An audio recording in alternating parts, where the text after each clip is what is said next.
tu peux ranger le lit?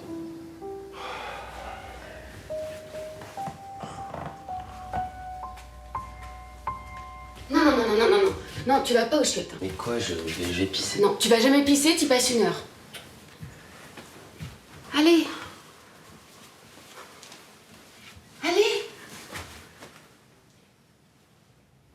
Mais c'est quoi là? C'est la pensée magique? Tu ranges, ils sont là dans 2 minutes. Ah, voilà. Oui. Oui. C'est au 5e étage, hein. C'est bon? À tout de suite. Pousse-toi.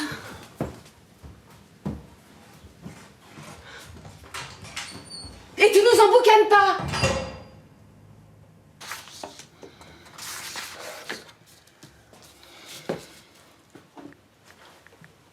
Ça va?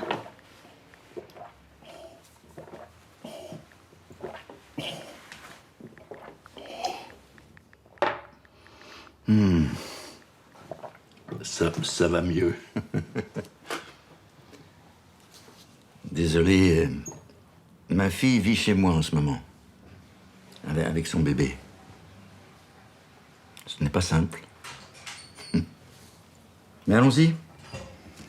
Bien, donc aujourd'hui on va laisser un peu de côté le budget prévisionnel pour nous concentrer sur le manifeste. Chacun est supposé avoir préparé quelque chose, jeté sur le papier des pistes de réflexion.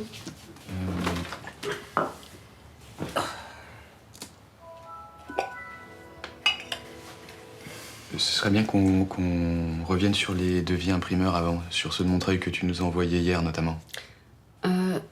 Je pense que si on part sur les devis, là, on va pas pouvoir commencer un vrai travail sur le manifeste. Hein, je crois que Philippe doit partir à 11h30, dernier délai. Je pense qu'on peut pas faire l'impasse aujourd'hui sur les devis. À Montreuil, je comprends pas pourquoi le collet noir est si cher. Mais vraiment, j'insiste pour qu'on se concentre sur le manifeste. Philippe, tu veux dire quelque chose? Effectivement, mieux vaut s'en tenir à ce que nous avions dit. On ne peut pas chercher à tout voir. Sinon, ça ne marche pas, ça ne va pas. Rachel, t'as un manuscrit? Peut-être, Frédéric, tu veux commencer Sûr. Bah, sur le manifeste.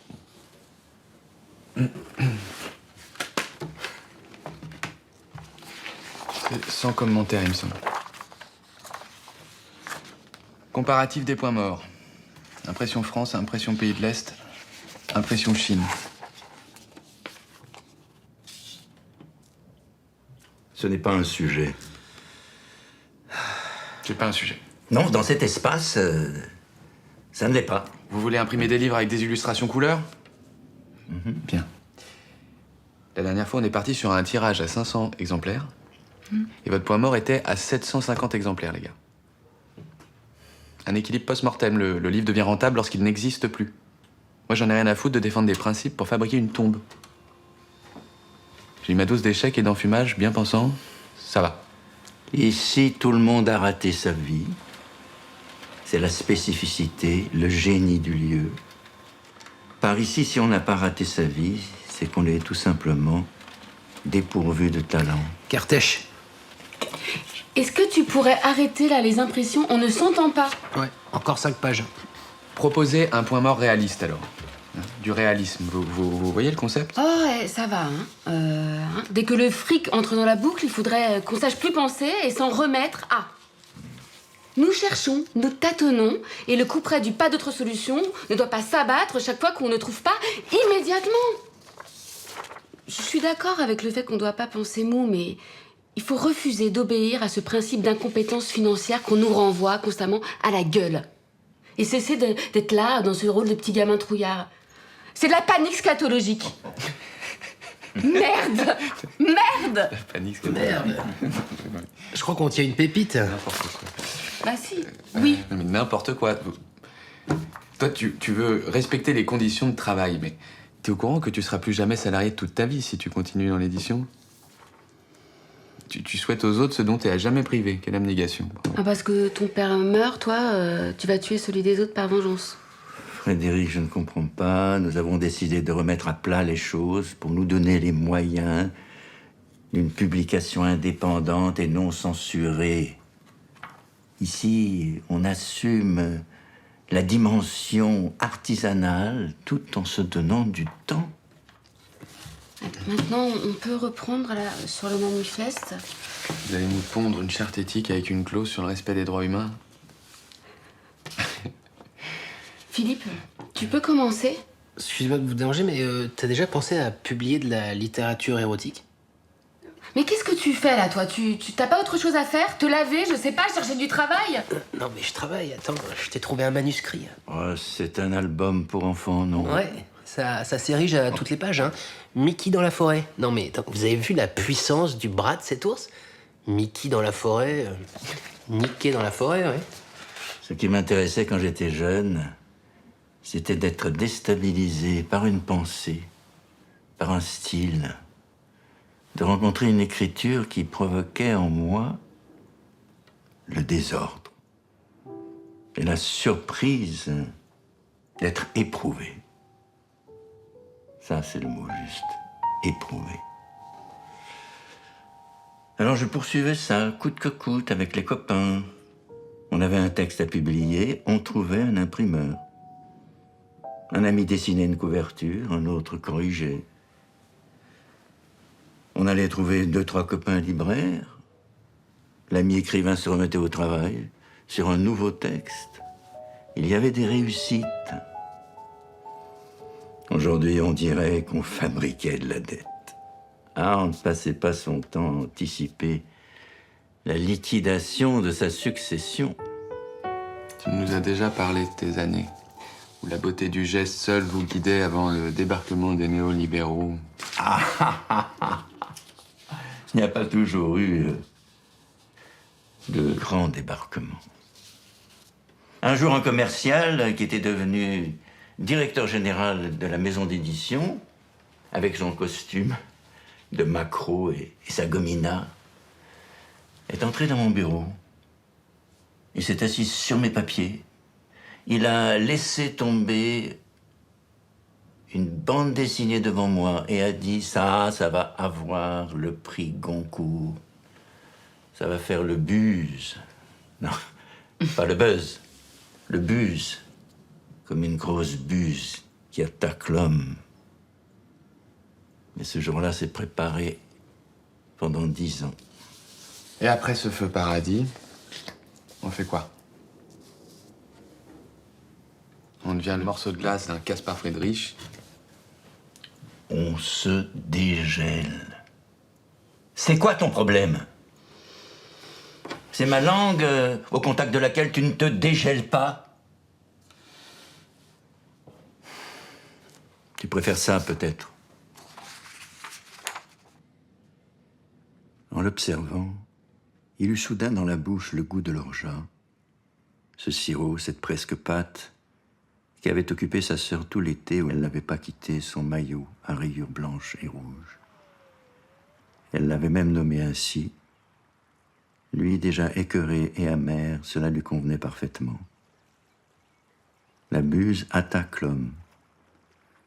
Un partisan de l'ordre avait eu l'heureuse idée d'arracher à sa sœur une dent qui ne voulait pas tomber, lestant un peu plus l'assomption fatale de ses 14 ans.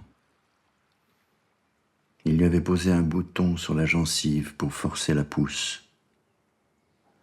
Un peigne trempé dans l'orgeat semblait avoir dessiné les sillons dans la chevelure de ce bouffon de faux Goncourt qui aimait la buse. Faire la buse, manifestement, Philorgin ne comprenait pas très bien. Il rêvait que son bureau s'effondre en nuées d'ongles retardataires.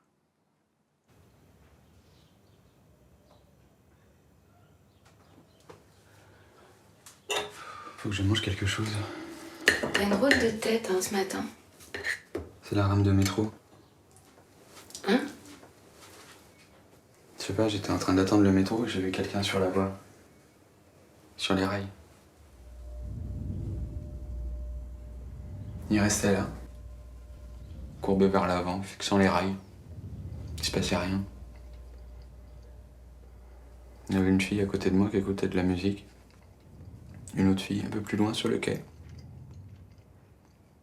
J'ai mis un peu de temps à réagir. Je me suis approché de lui. Je lui ai dit « Ça va, monsieur ? C'est dangereux ce que vous faites, il faut remonter. » Et je lui répétais « Monsieur, monsieur. » Il s'est retourné vers moi, il m'a dit « Qu'est-ce que tu peux faire pour moi, toi ?» Le pauvre gars. Un grand type noir est arrivé. Il s'est approché, il lui a tendu la main et un billet de 20 €. Et il lui a dit « Allez frère, monte. »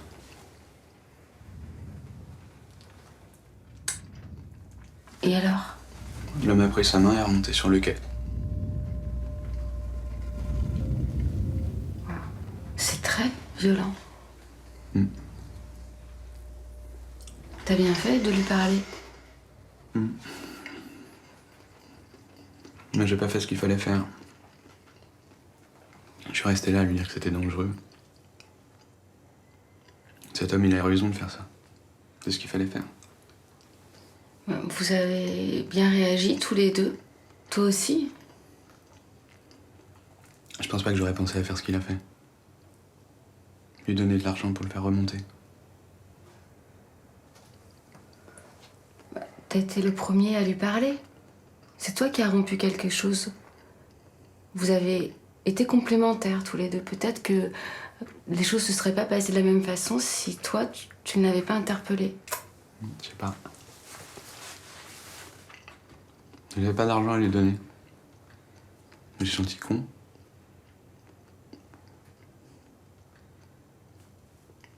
Il est parti.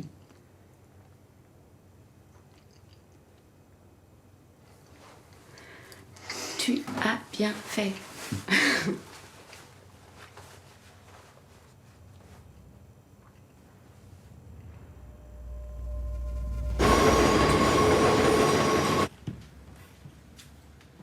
Alors, je continue ou tu me bâillonnes?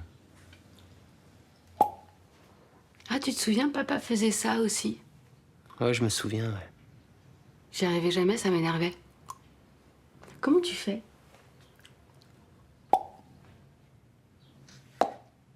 Tu l'as.